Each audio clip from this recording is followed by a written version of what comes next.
நமச்சிவாய. கதை கேளு கதை கேளு, சுகமான கதை கேளு. இன்னைக்கு என்ன கதை பார்த்துருவோமா?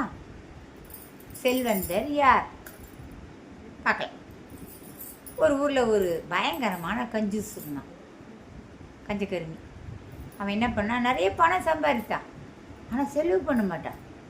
அந்த ஊருக்கு வெளியில் ஒரு பெரிய மரம், அந்த மரத்துக்கு கீழே பள்ளம் தோண்டி ஒரு மண் பானையில் அந்த காசெல்லாம் போட்டுக்கிட்டே வந்தான்.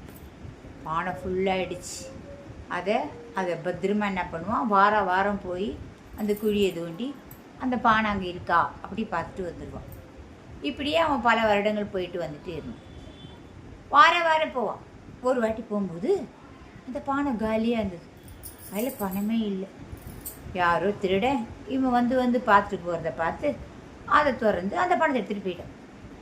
இவன் என்ன பண்ணா, வீட்டுக்கு வந்து குய்யோ முய்யோன்னு அடிச்சுன்னு அழுதுன்னு இருந்தான்.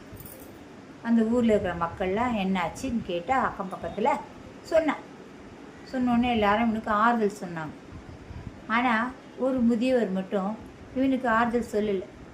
அவர் என்ன சொன்னார்னா, இவங்கிட்ட வந்து நீ ரொம்ப கஷ்டப்பட்டு பணத்தை சேர்த்த, அப்படி தானே? ஆமாம். ரொம்ப கஞ்சித்தனமாக இருந்து அந்த பணத்தெல்லாம் சேர்த்து வச்சேன், அப்படி தானே? ஆமாம். இப்படியெல்லாம் நீ சேர்த்து வச்ச பணத்தை எப்படியாவது செலவு பண்ணணும் இல்லையா? ஏன் நீ செலவு பண்ணல? எனக்கு செலவு பண்ண பிடிக்கும், சேர்த்து வைக்க தான் பிடிக்கும். சரி, இப்போது என்ன பண்ணுன்னா, அதை நீ செலவுக்கு எடுக்க போகிறதில்ல, அந்த பணத்தை எடுத்து எந்த செலவும் பண்ண போகிறதில்ல, அப்படி தானே? ஆமாம். இப்போது அந்த பணம் அங்கே இருக்கிறதா நினச்சிக்கோ. இப்போ வாரம் போய் அந்த பானையை பார்த்துட்டு வா. அதில் தான் பணம் இல்லை, அது இருந்தாலும் நீ எடுக்க போகிறதில்ல, அப்புறம் எதுக்கு உனக்கு பணம்? பணம் இருந்து அதை நீ எடுத்து செலவு பண்ணுறதா இருந்தால் பணம் வேணும். பணம் இருந்தாலும் எடுத்து செலவு பண்ண போகிறதில்ல, அப்புறம் எதுக்கு பணம்?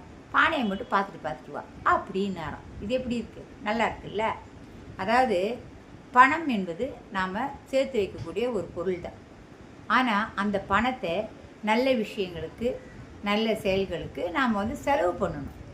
அந்த பணத்தை வச்சுக்கிட்டு செலவு பண்ண முடியாதவங்க நிறைய பேர் இருக்கிறாங்க. பணம் இல்லாமல் கஷ்டப்படுறவங்க நிறைய பேர் இருக்காங்க. சில பேர்கிட்ட பணம் இருக்கும், ஆனால் அதை செலவு பண்ணுறது எப்படின்னு தெரியாது.